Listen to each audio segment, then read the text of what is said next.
And carrot is very good for eyes, और वो कहते भी है ना. So if you take a carrot and cut it in between, तो आपके पास दो फिगर्स आ जाती हैं. ठीक है, दो आपके पास स्ट्रक्चर्स बनकर आते हैं. एक होता है हमारे पास, आई टेक अ कोन. ये चीज कर लो, ये इंपॉर्टेंट भी है, ये आपके एग्जाम्पलर में क्वेश्चन भी दिया हुआ है. And this can come as a full fledged question और this can come as a 1 mark question. MCQ में आ सकता है और मिनटों में आंसर होगा ये हमारा. बता दूंगी ट्रिग्नोमेट्री का. हाँ, वही नहीं सॉल्व करूंगी. क्योंकि मैंने सारा जो एक्स्ट्रा करवाया ना. अच्छा, बात हो, ये कोन है ना हमारे पास, है ना, कैरेट साइप है. इसको जब आप दो हिस्सों में डिवाइड करते हो, लिख के करते हो. हाँ, मैं भी तो लिख के पढ़ाती हूँ ना. अच्छा, लिख ले बैठ कर. तो जब हम इसे कट करते हैं bye a plane, simple knife से कट करना है और कोई हमने डिजाइनिंग नहीं बनानी है. बिल्कुल स्ट्रेट कट किया, जैसे हम कहते हैं cut by a base parallel, cut by a plane parallel to the base. Plane मतलब एक नाइफ फिगर हमने ली, पैरेलल टू बेस हमने कट किया. तो आपके पास ना दो स्ट्रक्चर्स बनकर आएंगे. एक तो होगी कोनी, देखो इस तरह से देखोगे आप. ठीक है, तो ये एक तो इस तरह से कोन है और एक इस तरह से है.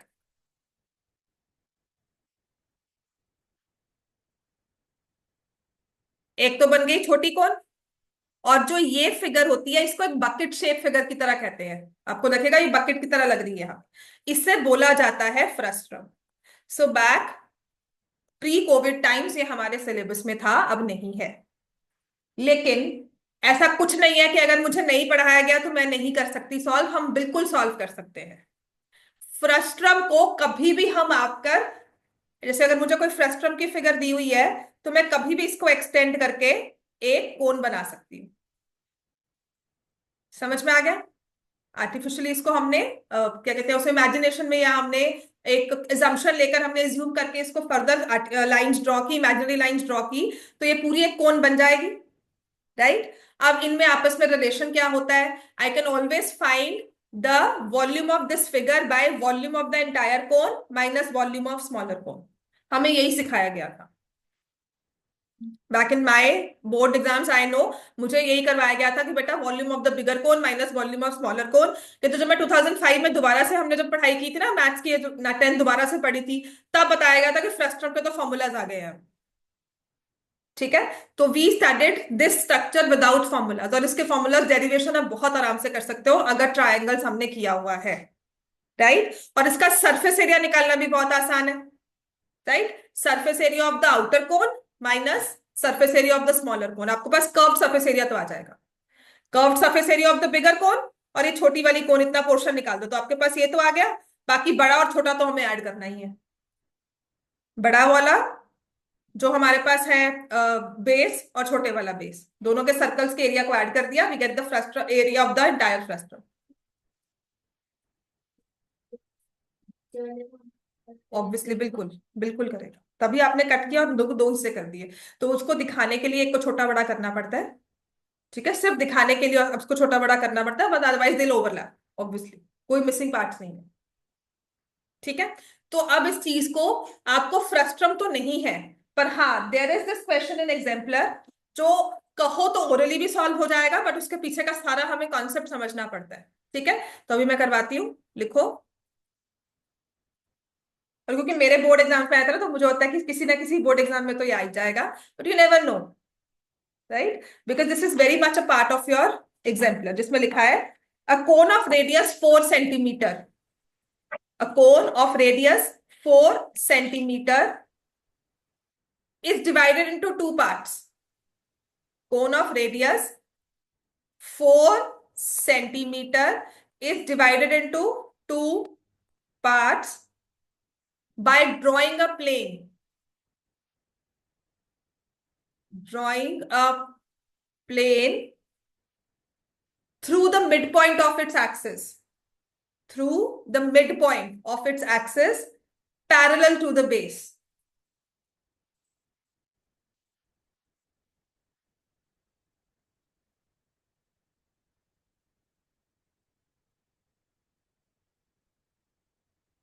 Bye drawing a plane through the mid point of its axis. Cone का एक्सिस यही हुआ ना, जो सेंटर वाला पॉइंट लाइन हमारी हुई, सेंटर और टॉप मोस्ट पॉइंट को। मतलब अगर आप इसको बैलेंस भी करना चाहोगे इस पॉइंट पर, तो परपेंडिकुलर बैलेंस करोगे ना, टिल्ट में तो बैलेंस होगा ही नहीं।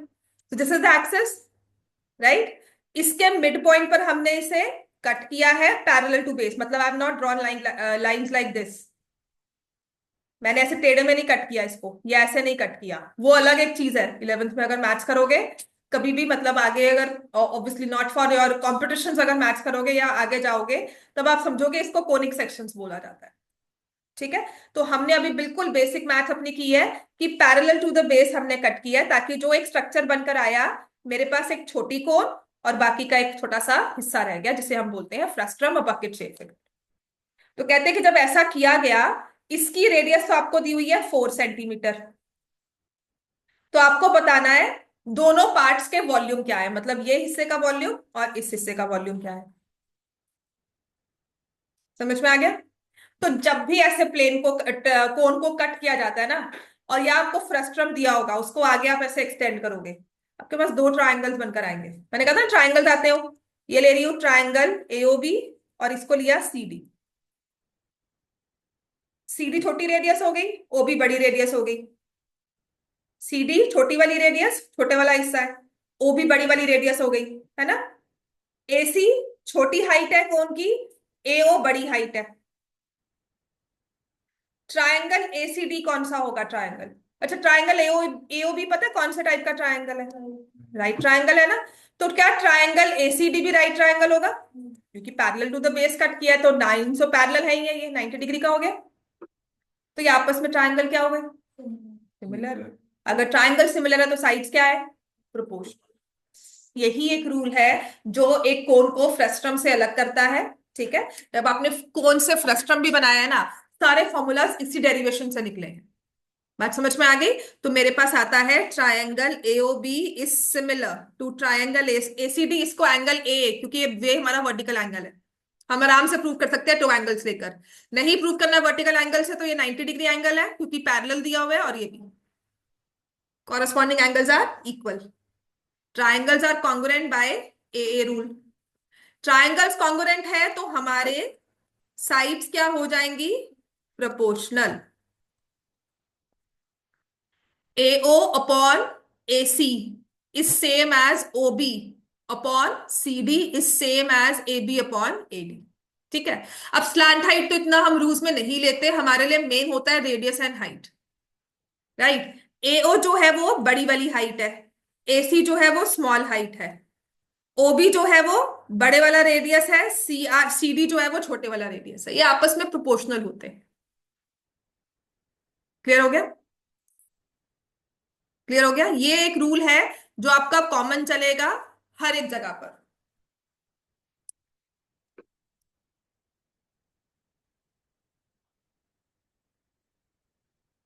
क्लियर होगी इतनी बात सबको? कोई मुश्किल नहीं है, समझ में आ गया ना? राइट। अच्छा, इसे कट कहाँ किया था हमने? मिड पॉइंट पर। तो सी किसका मिड पॉइंट है? एओ का। ठीक है ना। तो मुझे पता है AC is equal to half of AO. AC जो है AO का हाफ है। ठीक है ना। तो AC AO का हाफ है, तो जो हाइट है वो क्या हो गई? मतलब AC is small height, AO is big height. तो H is equal to 2 small h। ये हो गया, यहाँ पुट कर दिया। 2H upon H। Bigger radius is 4, smaller radius आपके पास क्या आ गया?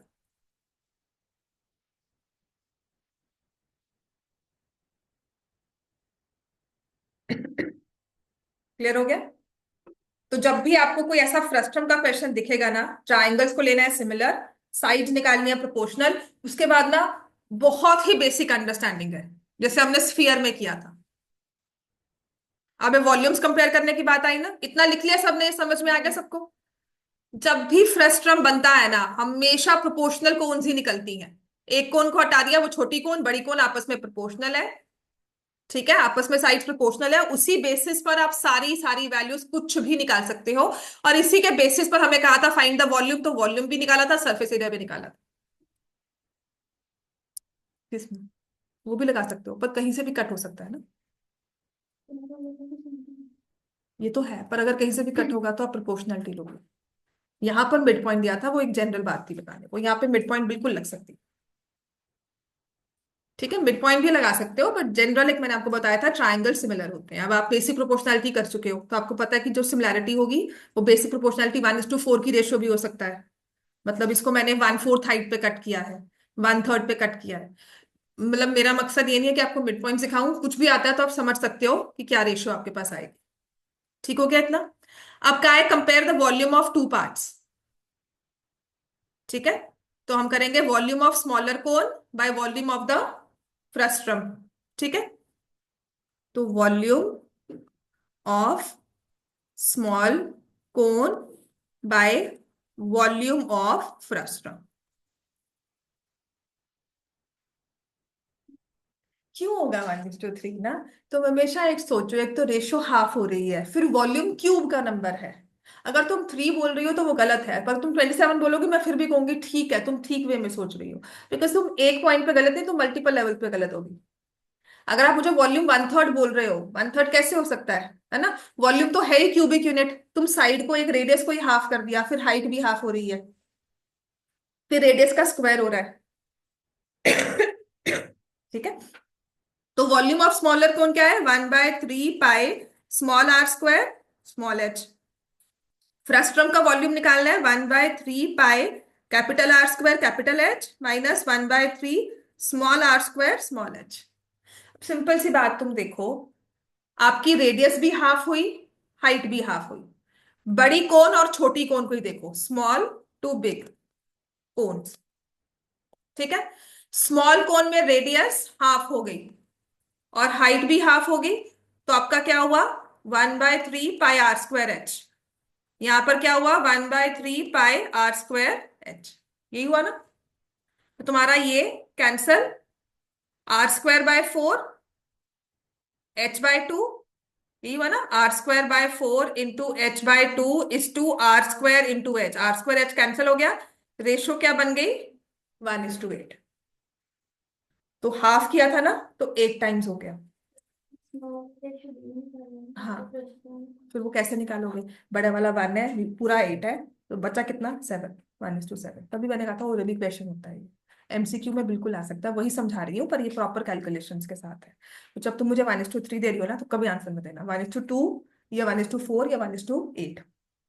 वॉल्यूम में ध्यान रखना, सरफेस एरिया इज स्क्वायर। तो अगर आप मुझे 16 आंसर दोगे, मैं फिर भी कहीं ना कहीं सोचूंगी कि हाँ तुम सोच रहे हो, बस तुमने वो नंबर गलत निकाला है, फिर आप पूरा कॉन्सेप्ट ही गलत कर रहे हो, है ना? इस चीज का ध्यान रखना है बिल्कुल। जब आप वॉल्यूम की बात बन रहे हो ना, तो हमेशा क्यूब में सोचकर आना है कि हमारा वो जो फैक्टर है वो क्यूब होगा। आपने हाइट को हाफ किया है ना, तो आप मुझे अगर 1:8 कहोगे तो कहीं ना कहीं मैं कहूंगी हाँ बिल्कुल ठीक सोच रहे हो। बस एक जगह पे आके गलत हुए, मतलब एक थोड़ी सी अंडरस्टैंडिंग और चाहिए। बात क्लियर होगी सबको? तो हमारे पास अगर बिगर कोन था, to bigger cone to smaller cone हमने निकाला।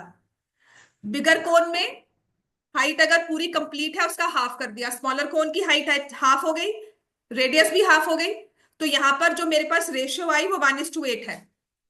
छोटी कोन का वॉल्यूम बड़ी कोन का 1/8 है। ठीक है, मतलब अगर बड़ी बड़ी कोन का वॉल्यूम 8 था तो छोटी कोन को 1 मिला है। छोटी कोन अपने साथ 1 यूनिट लेकर गई है, तो बचा कितना है हमारे पास, 7। तो फ्रस्ट्रम का वॉल्यूम कितना हो गया, 7। तो रेशो क्या आ गई, 1:7। आप वहां पर यही निकालोगे कैलकुलेशन के साथ। यहाँ पे हम नंबर्स पुट करेंगे, देखो वही आएगा। ये देखो, पहले तो 1/3 पाई 1/3 पाई मैं सब जगह कर देती हूँ कैंसिल। रेडियस जो मुझे पता है, r² बाय r² h है। कैपिटल रेडियस को आई राइट 2r का होल स्क्वायर, इसको लिख दूंगी 2h माइनस r²h। देखो बिल्कुल वही सेम आंसर आता है, बिकॉज ये प्रोपोर्शनैलिटी है। ये उसी रूल से काम करती है, रेशियोज के रूल से। 4r² into 2h minus r²h, r²h 8r²h 7r²h, ये कैंसिल हो गया। आंसर कितना आया, 1:7।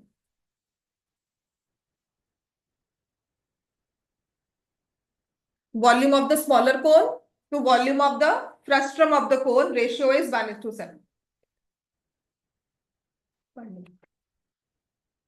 2 मिनट तक चलता रहेगा बच्चे ये। अब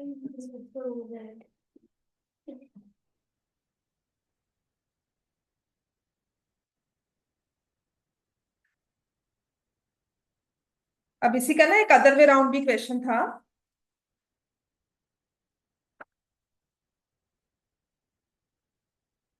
वो खुद एक बार सॉल्व करो। इसमें ना आपको वॉल्यूम्स की रेशियो दी होगी, आपको हाइट निकालनी है।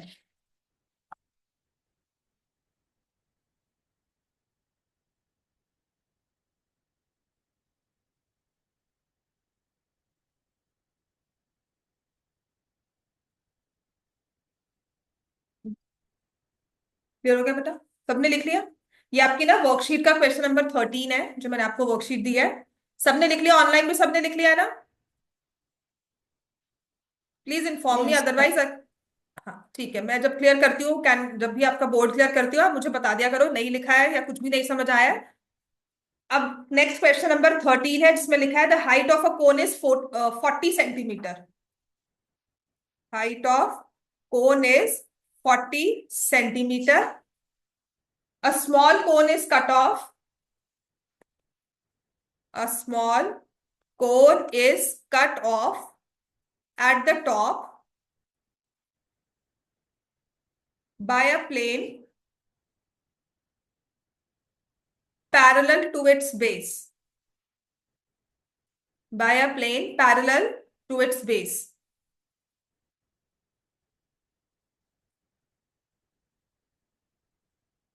If the volume of smaller cone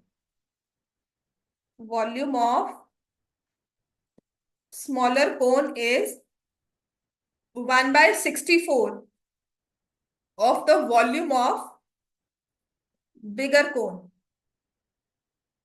Volume of smaller cone is 1/64 of the volume of bigger cone. At what height? At what height above the base is the section cut? पहले तो कोन बनाओ, cut करके छोटी वाली कोन बनाओ, मतलब obviously कोन के अंदर कोन बनाओ। टोटल हाइट आपको 40 दी हुई है, वॉल्यूम की आपको रेशियो दी हुई है, वॉल्यूम का फॉर्मूला लगाओ। और ये तो बिगर कोन स्मॉलर कोन किया होगा, फ्रस्ट्रम भी नहीं लिखा होगा। ठीक है, राइट द क्वेश्चन फर्स्ट।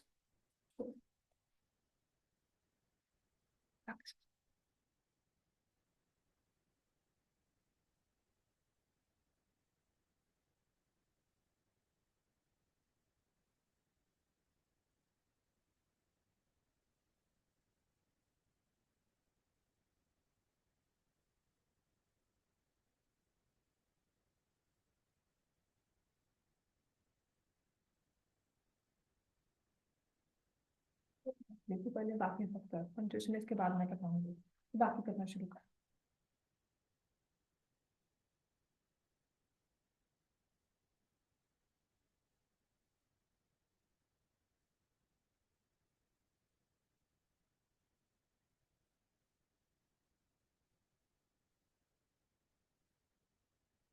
ठीक है, लिख लिया सबने?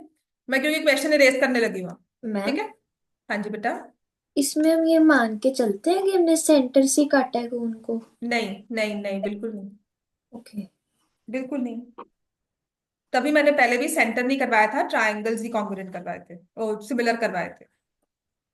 ठीक है, तो एक कोन है जिसकी हाइट आपको दी हुई है 40 सेंटीमीटर। ये कोन दिया हुआ है, इसकी हाइट आपको दे दी 40 सेंटीमीटर, बिल्कुल ठीक। तो दिस इज 40 सेंटीमीटर हाइट। फिर इसको यहां से हमने कट किया, तो मैंने छोटी सी कोन बना दी। कहते किस हाइट पे कट किया हमें नहीं पता। ठीक है, तो ट्रायंगल ABCDE इस तरह से कुछ लिख दिया मैंने। समझ में आ गया? और मुझे पता है triangle ABE is similar to triangle ACD।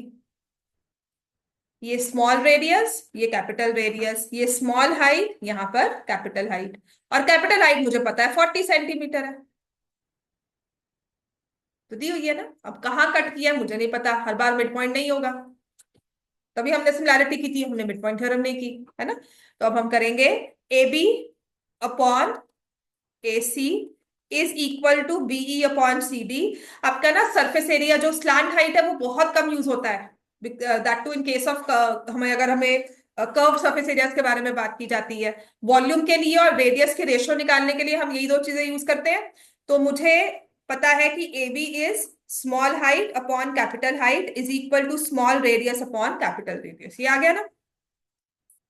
अब क्या हुआ है, volume of small cone upon volume of big cone is equal to 1/64। लगाओ फॉर्मूला दोनों। 1/3 pi small R square small H by 1/3 pi capital R square capital H is equal to 1/64। ये 1/3 पाई पहले तो हो गया कैंसिल। तो मेरे पास आ गया R square by capital R square into H by capital H 1/64। ये चीज आपके पास है और ये यहां पर ये चीज है। तो क्या मैं आर और आर की रेशियो, दो आर्स की रेशियो को एच बाय एच से रिप्लेस कर सकती हूँ? और क्योंकि अगर ये स्क्वायर हो रही है यहाँ पे रेशियो, तो ये भी स्क्वायर हो जाएगी। तो can I write like this, H square by capital H square into H by capital H is 1/64। ठीक है। तो small H cube capital H cube 1/64, जिससे मेरे पास आ गया H by capital H is 1/4। तो स्मॉल कोन की हाइट 1 है, कैपिटल की हाइट 4 है। स्मॉल कोन 1, कैपिटल जो बड़ी वाली कोन है बिग कोन है दैट इज 4, 4 टाइम्स 10 और 40 आ गया, है ना। तो ये आपने लिखा h upon 40 is equal to 1/4। h is 10 centimetre. आपका आंसर 10 होगा। क्या होगा? क्या लिखा है? At what height above the base? 30 centimetre. At what height above the base, तो आप आंसर लिखोगे 30 centimetre above the base is the cone, is the section cut.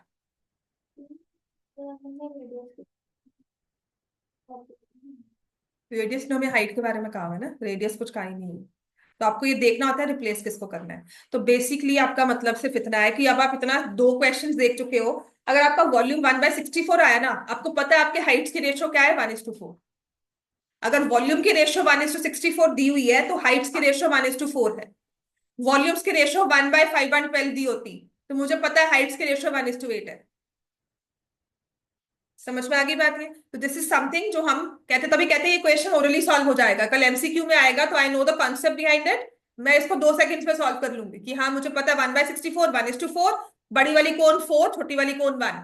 अब मुझे फ्रस्ट्रम की हाइट पूछ लो, कोन की हाइट पूछ लो, रेडियस पूछ लो, जैसे मर्जी, I will find the answer because I have the ratio of the two things. समझ में आ गई बात? ये तो अगर मुझे कहा जाए ratio of the two Heights of two parts, तो होगा 10:30। वॉल्यूम ऑफ टू पार्ट्स, तो इसका वॉल्यूम 1 है, पूरा 64 था तो बाकी के पास कितना गया, 63। तो दैट इज 1 into 63, 1:63।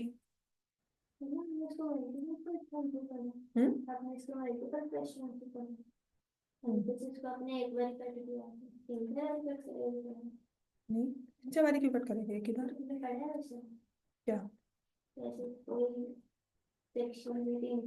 सेक्शंस नहीं होता वो, पैरेलल टू द बेस नहीं होता, तो वो अलग होते हैं, वो आगे आता है ना पैरेलल टू द बेस। मतलब तुमने इसको वो जैसे वो कैरेट नहीं कट करते हो, तो ऐसे स्लांट में कट करके you create that Oval shape.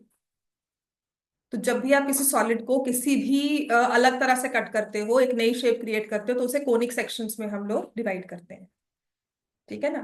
तो नॉट ओनली कोन, फिर क्यूब, क्यूब को तुम उसको पैरेलल बेसिस पे कट करो तो आपके पास क्यूब्स ही बनकर आएंगे, पर आप उसको हल्का सा स्लाइड कट करते हो तो वो कौन सी शेप होती है, उसको कैसे स्टडी करते हैं, क्या होता है, वो सारा अलग आता है सिस्टम।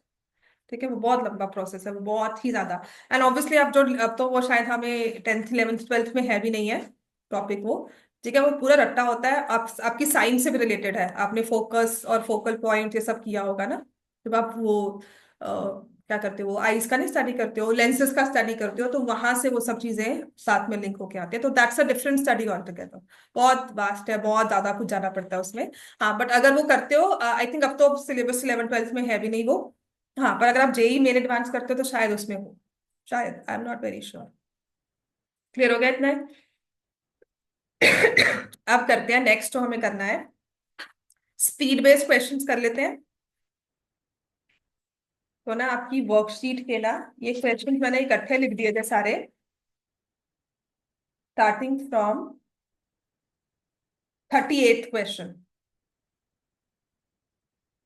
ठीक है, तो मेरे हिसाब से मैंने जब इसको ऑर्गेनाइज भी किया होगा ना, तो बहुत बेसिक से और डिफिकल्ट वाले तक पहुंची होंगी।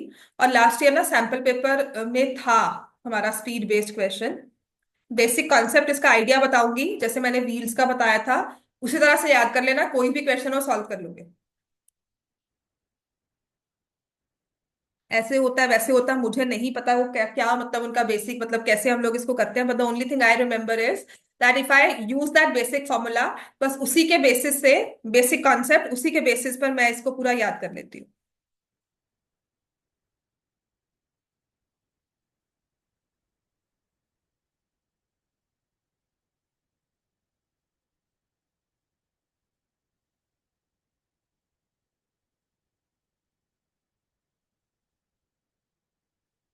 A cylindrical water tank of diameter 1 by 4 meter, 1.4 meters and height 2.1 meter is being fed by a pipe of diameter 3.5 centimeter through which 3.5 metre ही होगा शायद ये, through which water flows at 2 metre per second.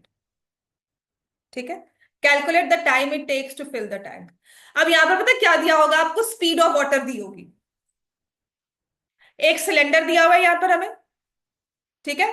इस cylinder में एक pipe डाली हुई है हमने, जैसे स्विमिंग पूल नहीं फिल करते और कहते हैं कि जी जी 10 मिनट बाद बंद कर देना, आधे घंटे बाद बंद कर देना, है ना। ये ऑटो कट कब लगाए, आधे घंटे बाद, मुझे पता है फुल हो जाएगा, ऑटो कट लग जाएगा, my pool will be full, I don't need a separate person to guard and monitor. होता है ना कि ऑटो कट लगा दो इतने टाइम के बाद होगा, तो वो कैसे पता लगता है कि इतनी स्पीड पे पानी आएगा, यहां से पानी आएगा इतनी स्पीड है, अप्रोक्सीमेटली इतने टाइम के बाद वो फुल हो जाएगा। क्लियर हो गया? तो जो ये हमारी स्पीड होती है, जो पाइप की शेप होगी ना, या तो जनरली एक क्यूब, एक सिलेंडर होगा, या एक क्यूब की शेप में होगी, लंबी सी क्यूब वाली पाइप है, यूजुअली सिलेंडर ही होता है राइट, लेकिन अगर क्यूबिक शेप भी है, this speed of water will always form the length of the solid. ठीक है, अब ये भी डिपेंड करता है, वाटर फ्लोज लिखा हुआ है 2 मीटर पर सेकेंड, क्यूब नहीं लिखा होगा, अगर 2 क्यूबिक मीटर होता तो मतलब मुझे वॉल्यूम दिया हुआ है। बात क्लियर हो गई? तुम एक सिचुएशन लगाकर चलो, आपके पास एक टैंक है जिसका डायमीटर 1.4 मीटर है, हाइट है 2.1 मीटर, पाइप ना बिल्कुल खाली है ये, आपने पानी स्टार्ट करना है, पानी यहां से स्टार्ट होगा इसके स्टार्टिंग पॉइंट से, है ना। 1 सेकंड के बाद पानी रोक दो, 1 सेकंड चलाया, नेक्स्ट में हमने बंद कर दिया, तो पानी कहीं ना कहीं आ जाएगा। अब मेरे पास एक रिमोट है जिसमें मैंने कहा फ्रीज, ये पानी फ्रीज हो गया, तो क्या शेप बन जाएगी, सिलेंडर, है ना। तो 1 सेंटीमीटर में, 1 सेकंड में पानी कितना आगे गया, 2 मीटर। स्पीड दी हुई थी कि 1 सेकंड में वो पानी 2 मीटर आगे पहुंचेगा, और वो शेप तो इसी पाइप की लेगा जिस पाइप का डायमीटर कितना दिया हुआ है, 3.5 सेंटीमीटर। चलो ये मानकर चलते हैं, ठीक है। So diameter of the pipe is 3.5 centimetre. Clear हो गया इतना? राइट, तो जो मेरे पास वो पानी के वॉल्यूम जितना जितना भी एक सॉलिड क्रिएट हुआ है, उसमें diameter is 3.5 centimetre, height is 2 metres, तो मुझे पता है पर सेकेंड वॉल्यूम कितना क्रिएट हो रहा है, और इस टैंक को भरने के लिए मुझे कितना वॉल्यूम क्रिएट करना है। ठीक है, ये टैंक को भरने के लिए इसका पूरा वॉल्यूम क्रिएट करना है, पानी से, पाइप से उतना ही पानी आना चाहिए जितना इस टैंक में भर सकते हैं, तो 1 सेकेंड में कितना वॉल्यूम आता है। ठीक है, इसका वॉल्यूम, सिलेंडर का वॉल्यूम निकाल लेंगे, और कितना टाइम लगेगा, volume of the this cylinder bye volume of water पर सेकेंड। समझ में आ गई बात है? तो जो भी हमें ये स्पीड ऑफ वाटर दिया होता है, इस चीज को याद रखना, अगर तो ये मीटर्स में दिया हुआ है, स्क्वायर में कभी नहीं दिया जाएगा, स्क्वायर मतलब एरिया की बात हो रही है फिर। ठीक है, अगर तो ये मीटर में दिया हुआ है, या मीटर या centimetre, that means it's the length. अगर क्यूब में दिया हुआ है मतलब ये वॉल्यूम भी क्रिएट करके आपको बता रहा है कि इतना पानी आ रहा है, अब बताओ जी टाइम कितना लगेगा। ठीक है, आपको 100 क्यूबिक मीटर डालना है, हर सेकंड में आ रहा है 10 क्यूबिक मीटर, तो मुझे पता है कि मुझे कितना टाइम लगेगा। समझ में आ गया? क्लियर हो गया इतना? राइट। तो अब हम क्या करेंगे इस केस में, पहले तो वॉल्यूम निकालेंगे सिलेंडर का। अब ये क्वेश्चंस काफी हैं करने के लिए, अभी एक बार इसको इस तरह से याद करना, we have volume of the cylinder which is pi R square H. Pi radius है 0.7 और हाइट है 2.1। Volume of water generated per second. ठीक है, और ये भी एक सिलेंडर की शेप होगी, तो क्या आ जाएगा पाई। देखो रेडियस को मैंने 3 डायामीटर को मैंने 3.5 सेंटीमीटर ही माना, क्योंकि सेंटीमीटर ही लिखा हुआ है मैंने, है ना। अब ये हो भी सकता है, इतनी बड़ी थोड़ी ना होगी, है ना, वही है। तो 3.5 सेंटीमीटर मतलब रेडियस कितना हो जाएगा मीटर्स में अगर हम निकालेंगे, 0.035 मीटर्स, डिवाइड बाय 2 कर दिया, तो 0.035 डिवाइड बाय 2 का स्क्वायर, और ये तो मीटर में दिया हुआ है 2 मीटर पर सेकेंड, तो into this is the volume generated per second. ठीक है,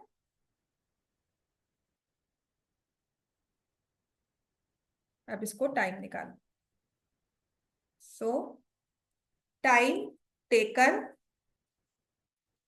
विल बी पाई 0.7 का square into 2.1 divided by pi 0.035 divided by 2 का स्क्वायर इंटू 2।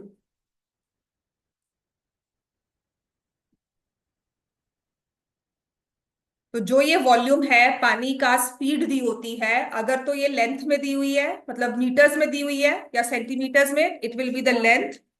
अगर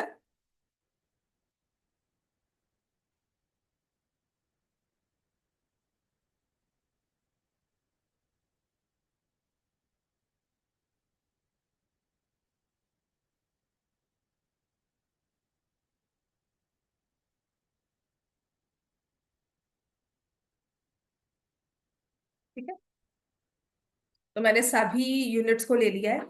अब ये 3 जीरोस इससे खत्म हो गए, एक टू यहाँ गया, 7 5 जा 7 5 जा। और याद रखना जो ये आंसर है वो सेकंड्स में होगा। ठीक है, तो 25 और ये मेरे पास आ गया 40। सो आई गेट 21 × 2 × 40 सेकेंड्स। इसको डिवाइड किया 60 से।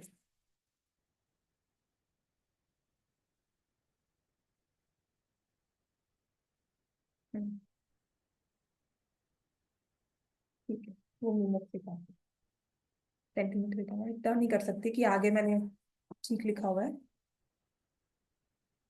ठीक है, सो मेरे पास आता है 21 × 2 × 40 सेकेंड्स, जिसको मैंने मिनट्स में कन्वर्ट किया, 21 × 2 × 40 divide by 60 minutes. Answer will be 28 minutes.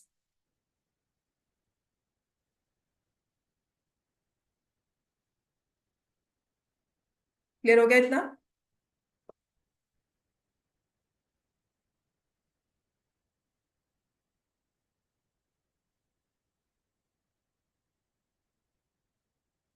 Next है क्वेश्चन नंबर 39 है आपकी, इसका ही।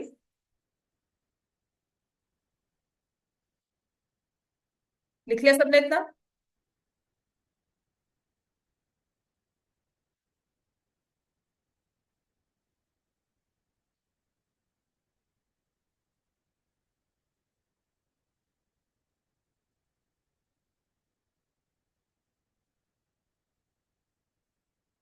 दिव्यांशु समझ में आ रहा है?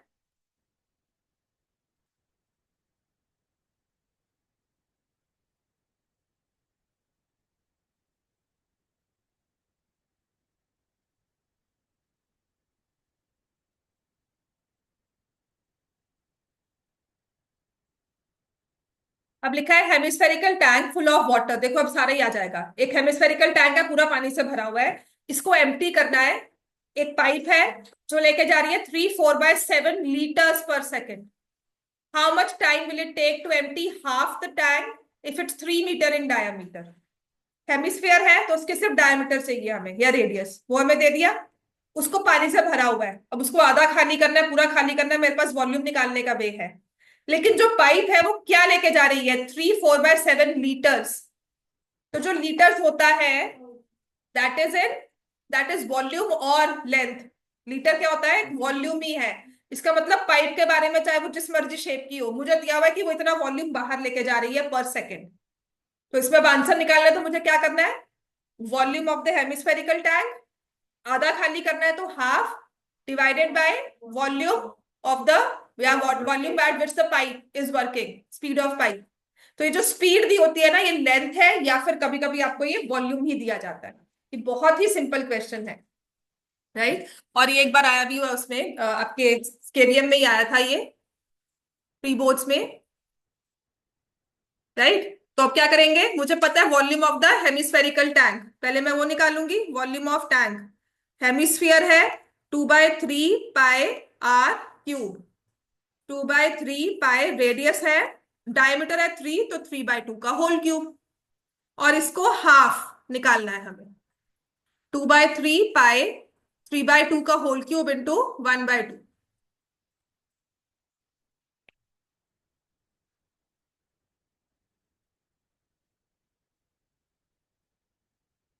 2/3 पाई 3/2 का whole cube into 1/2।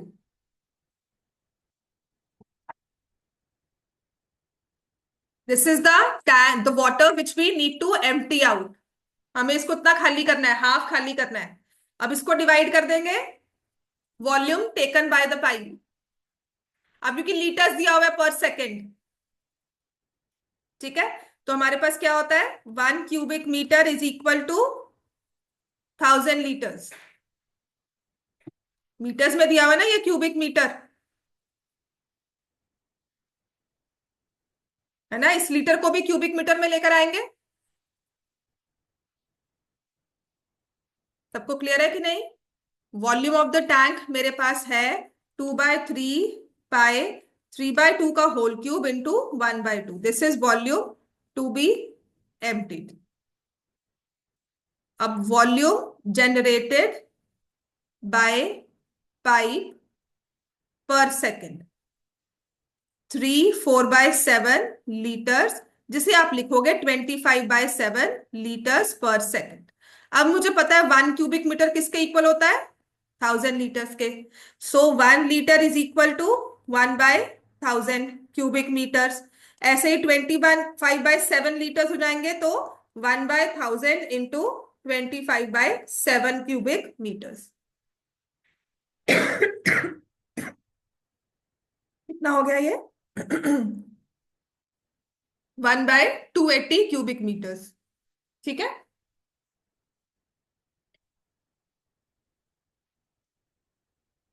1/280 cubic metres पर सेकेंड, ठीक हो गया इतना।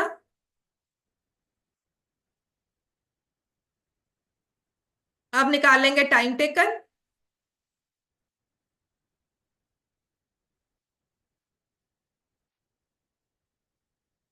2/3, 22/7, 3/2, 3/2, 3/2 इंटू 1/2, डिवाइड करना है 1/280 के साथ।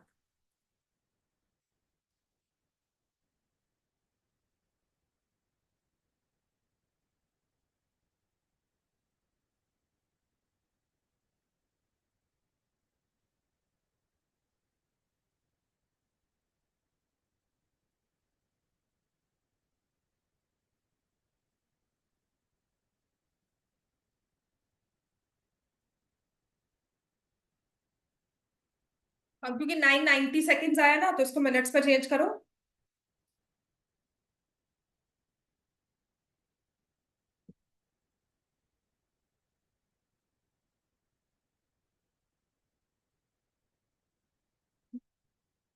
16.5 मिनट्स।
क्लियर हो गया बेटा सबको ये?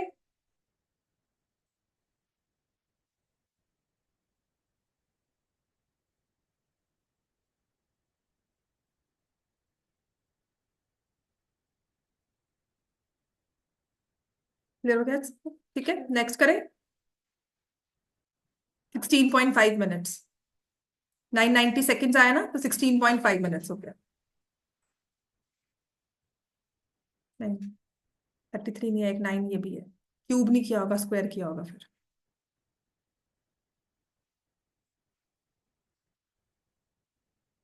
33 है तो उसका मतलब आपने स्क्वायर लिखा है, क्यूब नहीं लिखा। क्वेश्चन नंबर 40 पे आ जाओ। Water in a canal 6 meters wide 1.5 meters deep is flowing. अच्छा, अगर एक कैनाल की शेप आप लगाते हो अप्रोक्सीमेटली, नदी की भी शेप होती है, तो वो किस शेप में होती है? क्यूबॉइड। यूजुअली एक क्यूबॉइड होता है, डेप्थ होती है। ठीक है। अगर आप ये कैनाल भी देखोगे, जब ये सफाई के लिए सारा खाली हुआ है, तो नीचे इसको सॉलिड जो रखा है उन्होंने फ्लैट सरफेस रखी है। कर्व वो क्रिएट करना ही बहुत मुश्किल होता है ना। तो जो इजी वे आउट होता है हमेशा वो क्यूबॉइड होता है। सर्कल को क्रिएट करना सबसे मुश्किल काम है। हाँ, फ्रस्ट्रम भी कह सकते हो, पर हम एक अप्रोक्सीमेट शेप लेके चलते हैं।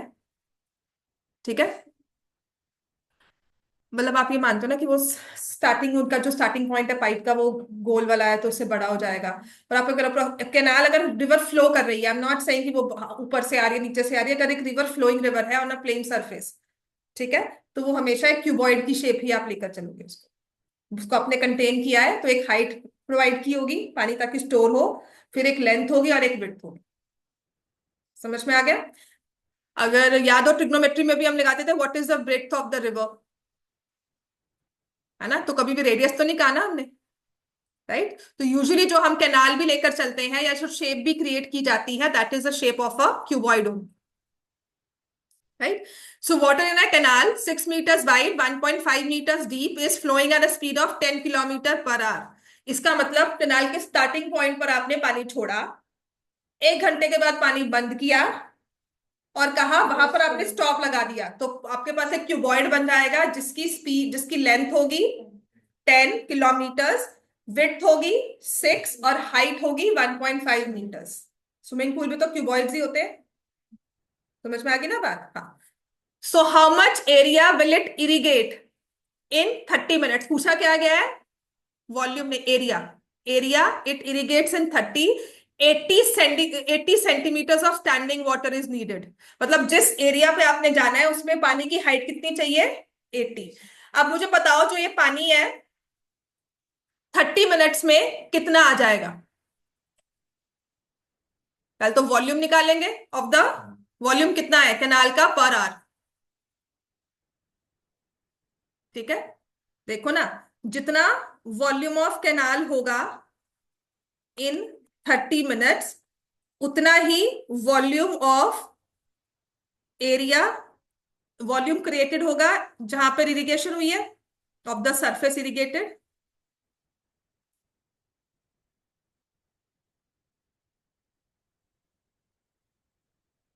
वॉल्यूम अपनी शेप ही चेंज करा, पानी कैनाल में था उसको हमने मैदान में फैला दिया और हाइट दे दी 80 सेंटीमीटर।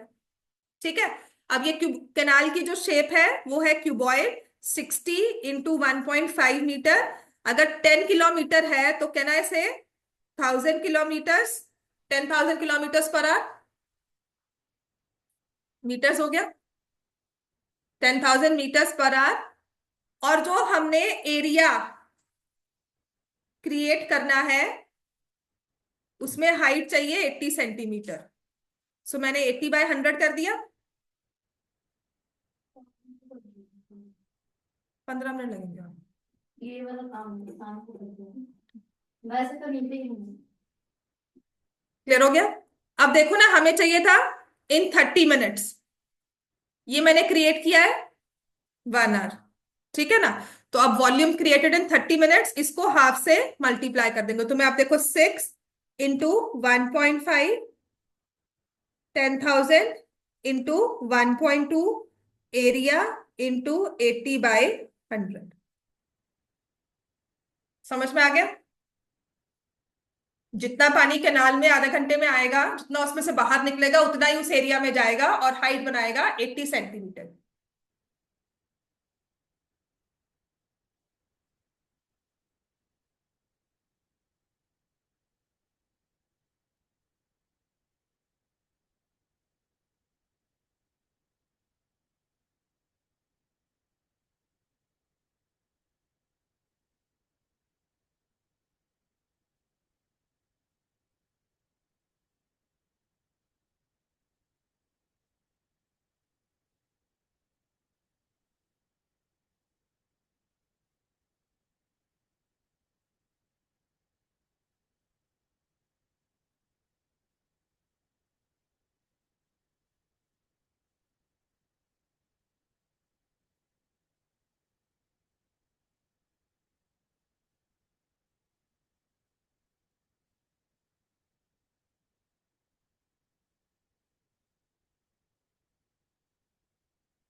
ये 80 सेंटीमीटर लिखा ना, ये 8 होगा फिर।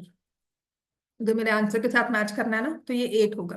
तभी यहाँ पर फिर एक जीरो एक्स्ट्रा आएगी। ठीक है ना? इस आंसर के साथ मैच नहीं करेगा, वरना एक पॉइंट कम आ रहा है हमारे आंसर में। तो यहाँ पर 80 नहीं है, 8 है, अगर सिर्फ मुझे आंसर से मैच करना है। वैसे भी वो देखो ना, मैंने कट किया हुआ है, तो इसलिए अगर आप इसे 8 लेके चलोगे ना, तो आपके पास एक जीरो यहाँ पर एक्स्ट्रा आएगी। बस उतना ही फर्क पड़ेगा आंसर में। आपका आंसर आएगा 562500 स्क्वायर मीटर्स। और हेक्टेयर्स में होता है तो क्या करते हैं, 10,000 square metres is equal to 1 hectare. 10,000 square metres is equal to 1 hectare. इसको 10,000 से हमने डिवाइड किया, ये आ जाएगा 56.25 हेक्टेयर।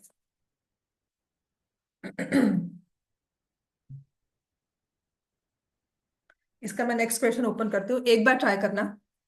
समझ में आया? ठीक है। ये क्वेश्चंस मैं फिर से भी प्रैक्टिस करवा दूंगी, but I just wanted to understand, clear the basic concept. अगर कभी एमसीक्यू में क्वेश्चन दिखा तो आप कर सकते हो, ऐसा नहीं है। हाँ, चांसेस मैं कम ही कहूंगी आने के, क्योंकि ये बुक से ही जब डिलीट कर दी एक्सरसाइज। बट हाँ, सैंपल पेपर में कहीं ना कहीं एक बार डाल दिया था। 41 है नहीं?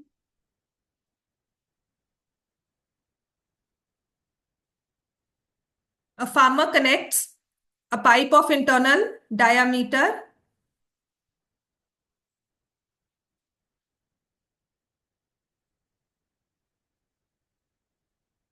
20 centimeter from a canal into a cylindrical tank in a field which is 10 meters in diameter and 2 meters deep.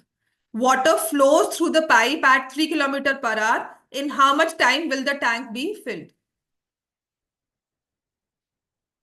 एक पाइप से सिलेंड्रिकल टैंक में पानी जा रहा है 20 सेंटीमीटर। पाइप का डायामीटर दिया हुआ है 20 सेंटीमीटर, और उसका स्पीड दिया हुआ है पानी का 3 किलोमीटर पर आवर, और जो हमारे पास है सिलेंडर, उसका डायामीटर है, जो सिलेंडर टैंक है उसका डायामीटर है 10 मीटर्स, और डेप्थ कह दो है 2 मीटर्स। अब बताओ टाइम कितना लगेगा।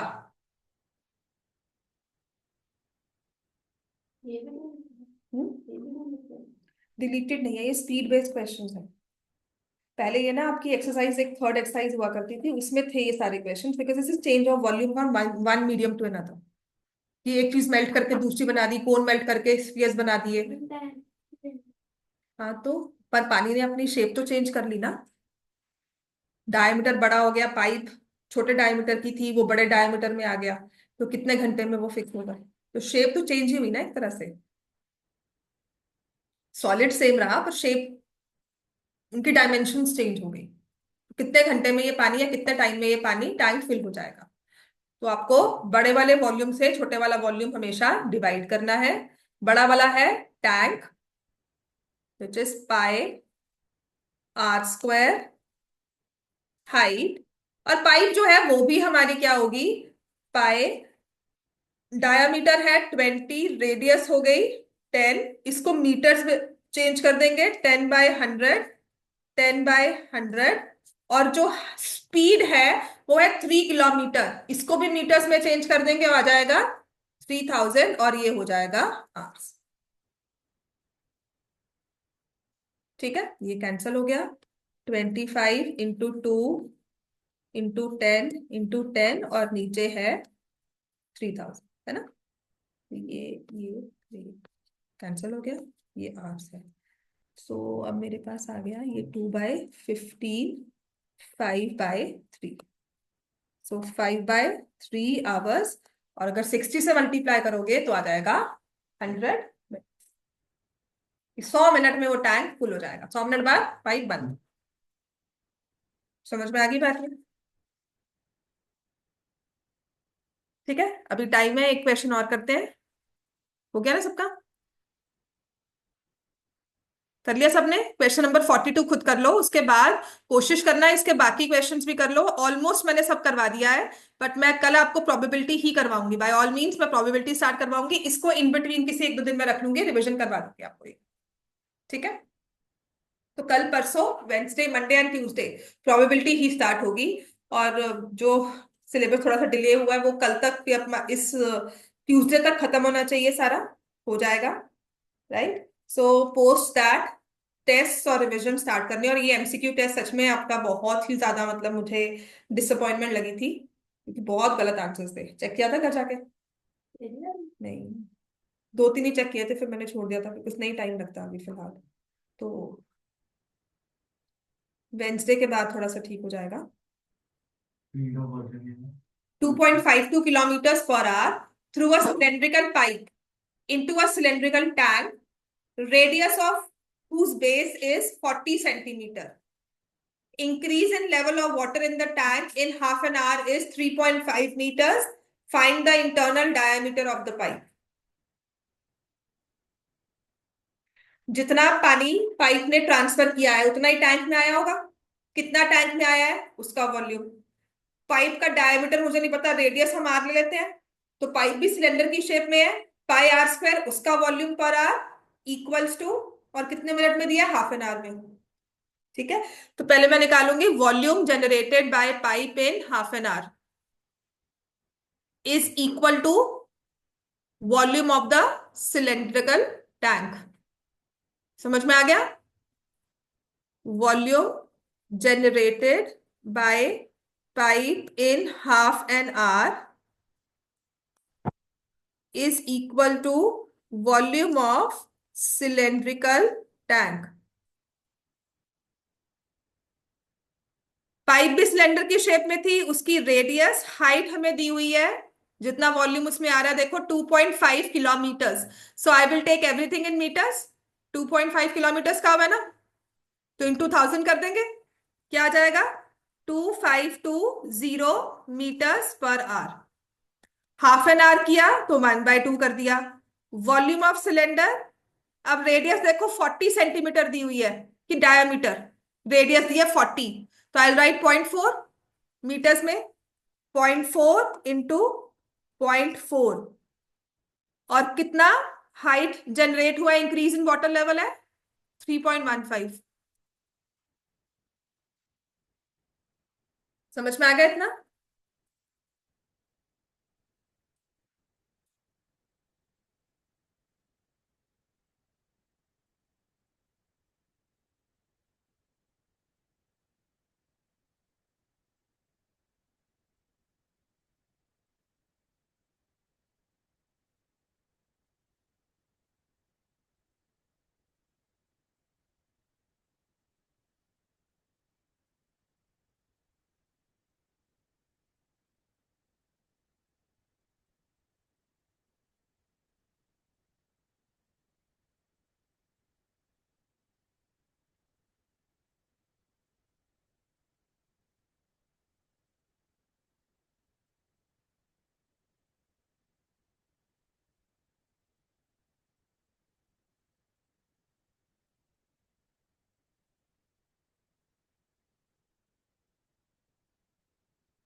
तो R² is 4/100 into 100।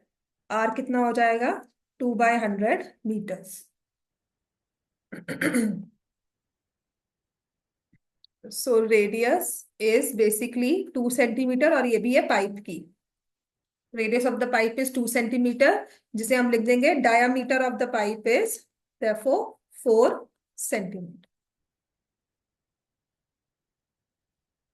Diameter of the pipe is 4 centimetre. Clear हो गया इतना?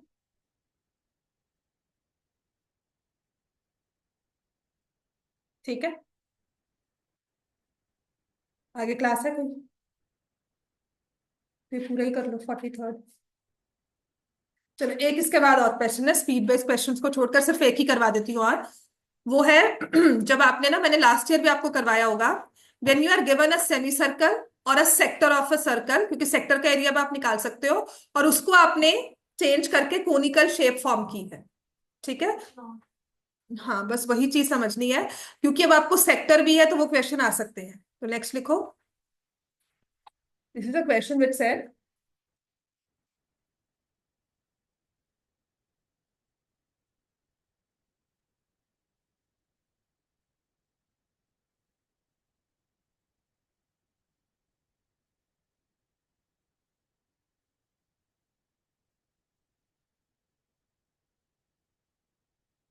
एक तो सेमी सर्कल का ही दिया होता है, let me do this. A semi circular sheet of metal, ये क्वेश्चन नंबर 14 है आपकी बुक का, 14, 15, 16, उसमें सेक्टर्स भी फर्दर दिए हैं, कि एक शीट है सेमी सर्कल की जिसका की डायमीटर दिया हुआ है 28 centimetre. Semi circular sheet of diameter 28 centimetre is bent to form is bent to form a open conical cup, to form an open conical cup। ठीक है, अब मेरा वाला जो सेमी सर्कल था वो तो घूम गया। ठीक है, तो आई गॉट दिस, मैंने बनाया हुआ था, तो मेरे पास सिर्फ सेक्टर ऑफ अ सर्कल ही रह गया था। तो बेसिकली करना क्या है, आपने इसको ऐसे फोल्ड किया, दो रेडियस को ज्वाइन करके फोल्ड करके कप फॉर्म कर दिया। ठीक है, तो इस पॉइंट से, ये ओ पॉइंट है, ये ए और ये बी, तो मैंने क्या किया, ओ पॉइंट लेकर उसको टॉप मोस्ट पॉइंट बना दिया, दिस इज पॉइंट ए और दिस इज पॉइंट बी, इनको आपस में ऐसे लेकर आ गई, और ये we try to join it. ठीक है, ये हमारे पास था, सेमी सर्कल की शेप ले लो चाहे सेक्टर ले लो, दो बाउंडिंग रेडियाई को आप इकट्ठा ऐसे ज्वाइन करते हो, और आपके पास ये कप बन जाएगा, कोन की शेप आ जाएगी। राइट, तो इस केस में क्या होता है जब ये कोन बनता है, हाँ, radius of the semi circle, this radius which is कितनी है, 14 सेंटीमीटर। 28 तो डायामीटर थी, radius 14 centimetre will become the slant height 14 centimetre. Radius 14 will become the slant height 14 centimetre.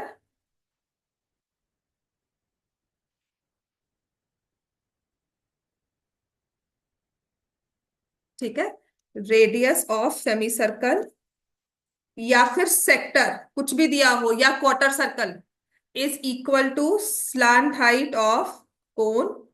और फिर हमारे पास क्या आएगा, लेंथ ऑफ आर्क। सेक्टर के केस में लेंथ ऑफ आर्क कही जाती है, या फिर सेमी सर्कल तो मैं लेंथ ऑफ आर्क ही बोलूंगी। Length of arc of sector, इस केस में सेक्टर सेमी सर्कल है, is equal to base circumference of. बस यही दो चीजें हैं जो यहां पर आपने यूज करनी है। उसके बाद आपको स्लांट हाइट कहा हो, लेंथ का, वॉल्यूम कहा हो, सरफेस एरिया कहा हो, कुछ भी निकाल सकते हो। ठीक है, आपके पास कोन की स्लांट हाइट आ जाएगी। और आपका रेडियस कैसे आएगा, बिकॉज हमें तो हाइट भी चाहिए होती है कोन की। Height, radius, slant height, 3 dimension है ना। So we got one slant height directly. What about the other one, चाहे तो रेडियस मिल जाए चाहे हाइट। तो रेडियस निकालनी आसान होती है, तो उस केस में हम क्या करेंगे, रेडियस ऑफ द कोन निकालने के लिए जो हमारे ये वाला सरकमफ्रेंस है, सेमी सर्कल है तो उसका सरकमफ्रेंस, सेक्टर होगा तो उसकी लेंथ ऑफ आर्क। ठीक है ना, तो लेंथ ऑफ आर्क बेस का सरकमफ्रेंस बन जाएगा कोन का। Again if you want to see, देखो ये चीज है ना length of arc, quarter circle, ये आपके सर्कल की शेप में आ गया नीचे। समझ में आ गया, तो इससे आपके पास बेस सरकमफ्रेंस कोन का रेडियस आ जाएगा। एंड देन ये क्वेश्चन सॉल्व करना आसान है। लेंथ ऑफ आर्क ये आपको नाइन्थ में इसलिए नहीं करवाया था, नाइन्थ में आपको सिर्फ सेमी सर्कल और क्वार्टर सर्कल से करवाया था क्योंकि उसमें सरकमफ्रेंस निकालना आसान है। नहीं है वो, ये डिस्टेंस जब आपने टॉप मोस्ट पॉइंट बनाया ना, तो आपने जब बेस लिया इसको तो वहां से ऐसे निकालोगे हाइट, ये ऐसे है, तो इसमें आप शो नहीं कर पाओगे, ये आपकी जब 3D फिगर बनेगी तब होगा। तो बेसिकली आप ये नहीं कह रहे हो कि ये लेंथ है, ये तो आपकी स्लांट हाइट हो गई। तो ये जो ऐसा बना है, यहां से टॉप मोस्ट पॉइंट से जो आपके बेस पर रॉड गई है, दैट इज योर हाइट। ये होगा, तो यहां से लेकर नीचे परपेंडिकुलर जो आपने सेंटर तक ड्रॉ किया, वो हाइट। क्योंकि इसको भी तुमने सर्कल शेप दे दी ना, तो वो तो एग्जिस्ट ही नहीं करती इसमें कहीं पर। ठीक है, ये आपका एक 2D शेप है, उसे 3D शेप दे रहे हो, तो कहीं ना कहीं से एक नई डायमेंशन आपके पास आ गई, तो वो ही हाइट है। क्लियर हो गया इतना सबको? ठीक है, अब ये क्वेश्चंस हम लोग नेक्स्ट क्लासेस में आगे रिवाइज कर लेंगे। तो दिस इज ऑल जो इसमें है, वैसे है तो और भी क्वेश्चंस, पर क्लास में पर क्वेश्चन माने 2 क्वेश्चंस करके हम इसे कवर कर लेंगे। ठीक है, क्लियर हो गया बच्चे सबको ये?